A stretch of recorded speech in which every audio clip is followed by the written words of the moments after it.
ගරු චතුරංග අබේසිංහ ගරු මන්ත්‍රීතුමා ඔබතුමාට විනාඩි 12යි. Order please.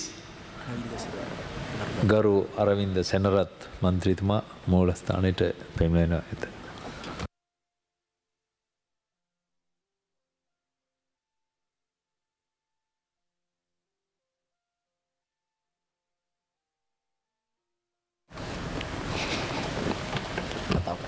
ගරු මන්ත්‍රීතුමා කතා කරන්න. මූලාසුනාරූඪ මන්ත්‍රීතුමනි අද විශේෂයෙන්ම කර්මාන්ත සහ ව්‍යවසායකත්ව වැය ශීර්ෂය සාකච්ඡා වෙන මොහොතේ කරුණු කාරණා කීපයක් විපක්ෂයෙන් යොමු වුණා. විශේෂයෙන්ම අවසානයේ කතා කරපු හර්ෂිත සිල්වා මහත්මයා සමස්ත ප්‍රස්තුතිය ගැන කතා කරන්නේ නැතුව ඉතාමත් කුඩා තාක්ෂණික කාරණා දෙකක් මතු කරා. අපි බොහොම ස්තුතියි කියලා එතුමාට කියනවා. මොකද මේ තාක්ෂණික කාරණා පිළිබඳ ඒ ව්‍යවසායකයොත් එක්ක අපි දෛනික වශයෙන් සාකච්ඡා කරමින් ප්‍රශ්න වලට විසඳුම් හොයමින් ඉන්නේ. හැබැයි කොච්චර ඒ තාක්ෂණික කාරණා කතා කරත් අපිට බලන්න ඕන කර්මාන්ත සහ ව්‍යවසායකත්ව සංවර්ධනයේ දත්ත වලින් තමයි බලන්නේ. මොකද 2015 2016 වෙනකොටත් අපේ රටේ අපනයන බිලියන 17යි 2019 වෙනකොටත් අපේ රටේ අපනයන බිලියන 17යි. ආර්ථිකය 2.3කට ආර්ථික වර්ධනය වැටිලා තිබෙනවා. ඒ නිසා න්‍යායාත්මක දැනුම සහ භූමියේ ප්‍රායෝගික භාවිතය පිළිබඳ වෙනසක් තියෙනවා. හැබැයි එතනින් එහාට ගියාම අපි රටක් විදියට ගත්තොත් දැන් අපි ලෝකයේ තියෙන අර්බුද ගැන කතා කරා. ලෝකයේ තියෙන අර්බුද හැම කාලෙම එනවා. කාලෙන් කාලයට විවිධ අර්බුද එනවා. ඒ අර්බුද අතරින් රට ව්‍යවසායකත්වයක් විදියට නැත්නම් රටත් බිස්නස් එකක් විදියට කොහොමද ලෝකයේ අනික් රටවල් එක්ක තරඟ කරලා ලෝක වෙළඳපොළ පංගුවෙන් කොටසක් උකහා ගන්නේ කියන ස්ට්‍රැටජි එක. එහෙම නැත්නම් ඒ උපාය මාර්ගය තමයි ජාතික ජනබලවේගයේ උපාය මාර්ගය. මොකද ලෝකයේ අගය දාමයන් වලට අපි කොහොමද එකතු වෙන්නේ? ලෝක වෙළඳපොළ පංගුවෙන් ප්‍රමාණයක් ලබා ගන්නේ කොහොමද කියන කාරණේ ඇතුලේ තමයි අපි නිෂ්පාදන ආර්ථිකයක් ගැන කතා කරේ. මොකද පහුගිය අවුරුදු 40ටම ලෝකයේ අගය දාමයට එකතු වෙන්න පුළුවන් නිෂ්පාදන ආර්ථිකයක් ගොඩ නැගුවේ නැහැ. සේවා ආර්ථික ගැන පමණක් කතා කරමින් ඉඳලා අවසානයේ අපිට මේ දෙකම නැති වුණා. එතකොට අපේ අමාත්‍යාංශයේ විශේෂයෙන්ම මේ ක්‍රියාවලියට දායක වෙන අමතුමාටයි මටයි ශක්තියක් වෙලා ඉන්න අපේ ලේකම්තුමිය තිලකා ජයසුන්දර මහත්මිය ඇතුළු ඒ නිලධාරීන් මණ්ඩලයටත් අපේ පෞද්ගලික කාර්ය මණ්ඩලයටත් මේ වෙලාවේ ස්තුතිවන්ත වෙන්න ඕනේ. පහුගිය මාස 4 ඇතුලේ මේ සැලසුම් සකස් කරගන්න සහ ඊළඟට අපේ සභාපතිවරුන් අපේ අලුතෙන් පත් කරපු සභාපතිවරුන් මේ සැලසුම් සකස් කරගන්න අපිට සෑහෙන සහායක් දීලා මේ රටේ අනාගතය වෙනස් කරන්න, මේ යන මාර්ගය වෙනස් කරන්න දැවැන්ත දායකත්වයක් දෙමින් තිබෙනවා. ඉතින් දැන් අපි කියන්න ඕනේ මේ අයවැය කතා මෙතෙක් කතා නොකරපු මේ අයවැය ශීර්ෂයන් ඇතුලේ වෙනස් වෙන්නේ මොනවද කියලා. විශේෂයෙන්ම මේ පහුගිය පාලකයන් නැති කළා ගියපු කර්මාන්තවලට අහිමි වෙච්ච ඉඩම් ගැටලු අපි විසඳන්න අපි යෝජනා ඉදිරිපත් කරලා තියෙනවා. ප්‍රාග්ධන ගැටලුවට විසඳුම් මේ අයවැය යෝජනා කරලා තියෙනවා සුළු හා මධ්‍ය පරිමාණ ව්‍යාපාරිකයන්ට විශේෂයෙන්ම.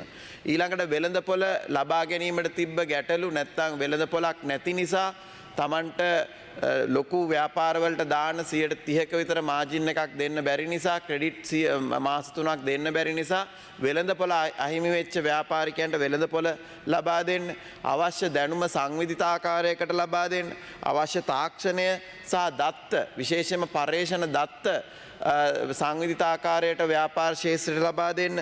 ඊට පස්සේ සහතිකරණය සහ මේ රිසර්ච් ඇන්ඩ් ඩෙවලොප්මන්ට් පැත්ත, ඒ වගේම අවශ්‍ය කරන කුසලතාවයන් අපේ කුසලතා සංවර්ධනයට අපේ වැය ශීර්ෂය නැති වුණත් බිලියන 16ක් යොමු කරලා තියෙනවා.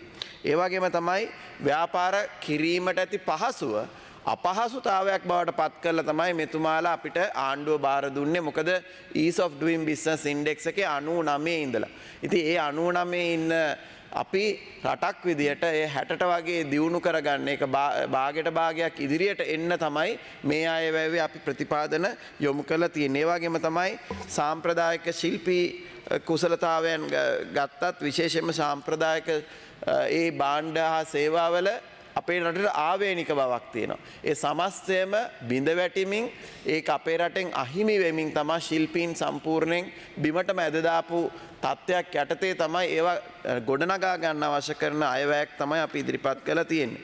ඒතර එතනින් එහාට ගියාම මේ අයවැය තියෙන සමස්ත ක්‍රියාවලිය ආයතන පද්ධතිය ඒකාබද්ධ කරගනිමින් කොලැබොරේටිව් අප්‍රෝච් එකක් අපි ගන්න. ඒ වගේම තමයි සෑම ව්‍යාපාරයකම ජීවන චක්‍රය ලයිෆ් සයිකල් එක බලලා පටන් ගන්න ව්‍යාපාරයක්, වර්ධනය වෙන ව්‍යාපාරයක්, එතකොට අපනයනය කරන ව්‍යාපාරයක්, මෙන්න මේ ව්‍යාපාරයේ තියෙන සන්දිස්ථානය අනුව අපි විවිධ සේවාවන් අපේ අමාත්‍යාංශයෙන් ලබා දෙන්නේ කොහොමද කියන ඉතාමත් සංවිධිත වැඩපිළිවෙලක් යටතේ.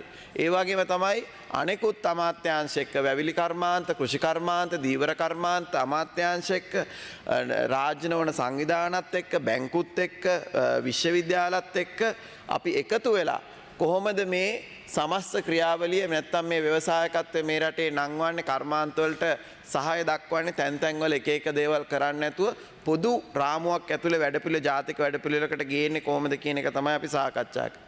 නිශ්චිත වශයෙන් ගත්තොත් මේ වෙලාවේ තියෙන අර්බුද කීපයකටත් විසඳුම් මේ අයවැය ඇතුලේ එනවා. විශේෂයෙන්ම වාහන එකලස් කිරීමේ කර්මාන්තය දැන් මුහුණ දීලා තියෙන අර්බුදයට අලුත් SOP එකක් එහෙම නැත්නම් අලුත් ක්‍රියාපටිපාටියක් අපි නිර්මාණය කරනවා. ඒ වගේම වර්තමානයේ උන්ට බදු නිසා ඇතිලා තියෙන අර්බුද වලටත් මේ වෙනකොට මුදල් අමාත්‍යාංශයත් එක්ක අපි සාකච්ඡා කරමින් සිටිනවා. ඒ වගේම මැණික් හා ස්වර්ණාභරණ කර්මාන්තයටත් අර්බුදයට ලක් වෙලා ඒකත් අනෙකුත් කර්මාන්ත වලට සාපේක්ෂව බිඳ වැටීමක් තියෙනවා පහුගිය අවුරුද්දේ රජයන් ගත්ත ක්‍රියාමාර්ග නිසා. එතකොට ඒකටත් අවශ්‍ය කරන වෙනස්කම් ටික අපි මේ වෙනකොට සාකච්ඡා කරමින් සිටිනවා. ඒ වගේම තමයි මේ රටේ කර්මාන්ත ගැන කතා කරා, අපනය නාන ගැන කතා කරා, කවුරුත් කතා කරේ නැහැ මෙච්චර කාලයක් දේශීය නිෂ්පාදකයාට වෙච්ච අර්බුදේ. අපි පළවෙනි වතාවට ඇන්ටි ඩම්පින් පොලිසිය එක ලංකාවට ගෙනල්ලා දැන් අද ඊයේ කැබිනට් මණ්ඩලෙත් තීරණයක් කරන් තිබ්බා. මොකද කුණු කොල්ලයට බඩු අඩු පිරිවැය කරපු බඩු වෙළඳපොළට ඇතුල් වෙනවා. ඒක නවත්තන්න වැඩපිළිවෙලක් ඉතාමත් ඉක්මනින් එනවා. ඒ වගේම තමයි අර කතා කරපු අපනයන ප්‍රමුඛ ආර්ථිකයක් හදන්න නම් අපි අපනයන කරන භාණ්ඩවල, අපනයන කරන නිෂ්පාදනවල යෙදවුම් අමුද්‍රව්‍ය බදු රහිත කිරීමට ටැරිෆ් පොලිසි එකක් එනවා. ඒතර මේ දෙක තමයි අපේ රටේ හැරවුම් ලක්ෂ්‍ය බවට පත් වෙන්නේ මේ 52 අපි ස්ථාපිත කරාම.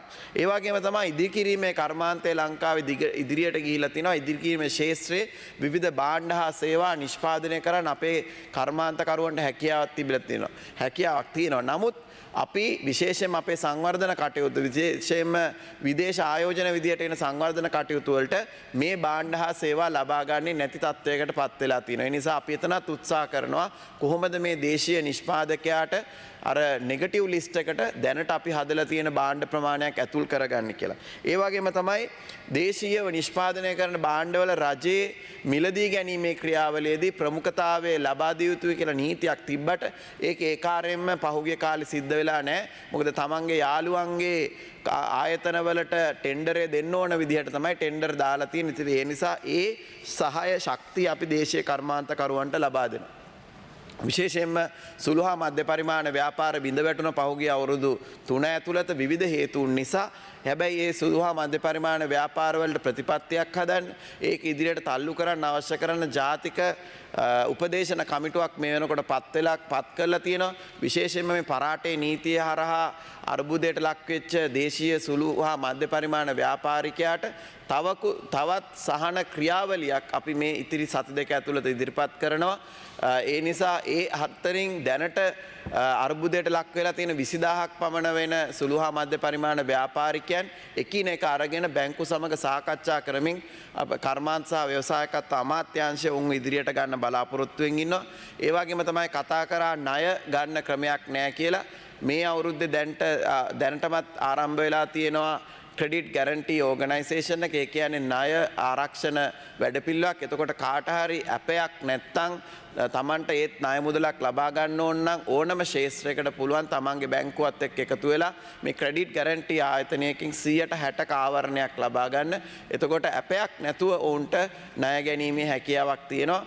ඒ වගේම තමයි අපි බැංකු කීපයක් එක කතා කරලා ආරම්භක ප්‍රාග්ධනය විදියට ලක්ෂ 10ක් දක්වා අප රහිතව යන්න කර්මාන්ත අමාත්‍යාංශය හරහා අර සංවිධිත වැඩපිළිවෙල හරහා එන ව්‍යවසායකයන්ට ලක්ෂ 10ක මූලික ප්‍රාග්ධනයක් අප රහිතව දීලා එතනින් එහාට ඕව තල්ලු කරගන්න අවශ්‍ය කරන වැඩපිළිවෙල ඒ වගේම IT කර්මාන්තය සහ අනෙකුත් ආරම්භක කර්මාන්තවලට අවශ්‍ය කරන ප්‍රාග්ධන අරමුදලක් නිර්මාණය කිරීම අපි ක්‍රියාත්මක වෙමින් තිබෙනවා. ඒ වගේම තමයි අද දවසේ කතා වුණා විවිධ රාජ්‍ය ව්‍යවසායක ප්‍රමාණයක් කර්මාන්ත අමාත්‍යාංශය යටතේ තියෙනවා. අපි SOEs කියලා කියනවා. මේවා ලාභ ලැබිය යුතු ආයතනයේ ස්වයං මූල්‍යණය සිද්ධ වෙන ආයතනයේ ට්‍රෙෂරි එකකින් සල්ලි ගන්නෙ නෑ මේකක්වත්. එතකොට මෙතනින් එහාට මේක එහාට ගන්න අපි තාමත් දක්ෂ පෞද්ගලික අංශයේ හැකියාවන් සහිත සභාපතිවරුන් සහ අධ්‍යක්ෂක මණ්ඩල මේ වෙනකොට පත් කරලා තියෙන ඕනම එක්කෙනෙක්ට කම්පෙයා කරලා බලන්න පුළුවන්. ගරු මන්ත්‍රීතුමා තව මිනිත්තු 2ක කාලයක් තිබෙනවා ඔබතුමාට. බොහොම ස්තුතියි. ගිය අවුරුදු වල තිබ්බ සභාපතිකම් ගිය අවුරුදු වල තිබ්බ අධ්‍යක්ෂක මණ්ඩලයි අපේ අධ්‍යක්ෂක මණ්ඩලයි බලන්න පුළුවන්. විශේෂයෙන්ම BCC ලංකා ආයතනය ඉතිහාසයේ වැඩිම විකුණුම වාර්තා කරා ගිය මාසේ. ඒ වගේම ජාතික ලුණු සංස්ථාව මේ වෙනකොට ඉදිරියට යමින් ඊළඟ නිෂ්පාදන පියවර තියලා තියෙනවා. ඒ වගේම සලුසල ලක්සල කියන දැවැන්ත ආයතන දෙකක් තියෙනවා අපේ ශිල්පීන්ට උදව් කරන්න ඒ නෙට්වර්ක් එක හදාගන්න. ඒවා අපි දැන් දියුණු කරමින් යනවා. ඒ වගේම සෙරමික් ආයතනයත් තමන්ට හැකි පමණින් තියෙන ප්‍රාග්ධනයෙන් ක්‍රියාත්මක වෙමින් පවතුන. ඒ වගේම අපි බලාපොරොත්තු වෙනවා අනෙකුත් SOEs වලටත් පෞද්ගලික රාජ්‍ය ඒකාබද්ධ වැඩපිළිවෙලකට ප්‍රයිවට් පබ්ලික් පීපල් පාර්ට්නර්ෂිප් හරහා මේවා ජාතික තලයට ගේන්න. ඉතින් ඒ වගේම තමයි විශේෂයෙන්ම නෙඩා NPS SED IDB කියන ආයතන මේ වෙනකොට ඒකාබද්ධ වැඩපිළිවෙලක් ඇතුලේ ක්‍රියාත්මක වෙමින් තිබෙනවා. ඉතින් අවසාන වශයෙන් මට කියන්න තියෙන්නේ මේ අපේ රටේ හැරවුම් ලක්ෂයක් ලබා ගන්න නැත්නම් අපනයන ප්‍රමුඛ නිෂ්පාදන ආර්ථිකයක් බිහි කරගන්න නිර්මාණය කරපු පළවෙනි අයවැය. එතකොට කර්මාන්ත සහ ව්‍යවසායකත්ව අමාත්‍යාංශයට බිලියන 13කුත් මේ කර්මාන්ත සහ ව්‍යවසායකත්ව සංවර්ධනය සඳහා අගයදාමයන් ශක්තිමත් කිරීම සඳහා අනෙකුත් අමාත්‍යාංශවල එකතුව ගත්තොත් එහෙම බිලියන 100කට වඩා ආයෝජනයක් මේ ක්ෂේත්‍රය සඳහා ලබා දීලා තියෙනවා. ඉතින් ඒ වගේම තමයි මේ අපි IT කර්මාන්තයට වැට්බත් සර්විස් ටැක්ස් එකක් ගැන කතා කරා උදේ. ඉතින් මේ පිළිබඳ IT කර්මාන්තයත් එක්ක හොඳින් සාකච්ඡා කරලා ගත්ත තීරණයක්. ගරු මන්ත්‍රීතුමා වෙලාව අවසන්.